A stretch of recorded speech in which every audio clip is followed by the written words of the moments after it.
জনঔষধি সম্পর্কে আরও সচেতনতা বৃদ্ধির উপর গুরুত্ব দিয়েছেন সাংসদ রাজীব ভট্টাচার্য। গত 1 মার্চ থেকে 7 মার্চ পর্যন্ত দেশজুড়ে জনঔষধি সপ্তাহ হিসেবে পালন করা হচ্ছে। সপ্তাহের শেষ দিনে আজ আইজিএম হাসপাতালের জেনেরিক ঔষধি কেন্দ্র পরিদর্শন করেন সাংসদ রাজীব ভট্টাচার্য। তিনি জনঔষধি সম্পর্কে রোগী এবং তাদের আত্মীয় পরিজনদের অবহিত করেন।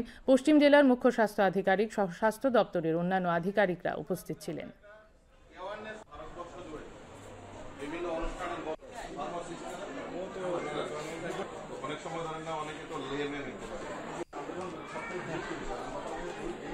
আইজিএম হসপিটাল আমাদের এই যে জনঔষধি কেন্দ্র, এটা ত্রিপুরা রাজ্যের মধ্যে নাম্বার 1 বিজনেস এখানে হয়। মানুষ এখান থেকে ভালোভাবে পরিষেবা নিতে পারে। তো কাজেই আমি সৌভাগ্যবান যে আজকে আমি আপনাদের মধ্যে উপস্থিত হয়েছি এবং এটাকে আরো ব্যাপক প্রচার প্রসার কিভাবে করা যায় তার জন্য পরবর্তী সময়ে আমাদের কেন্দ্রীয় মন্ত্রী 9 তারিখে আমাদের এই ত্রিপুরা রাজ্য সফরে আসছেন, আপনারা জানেন।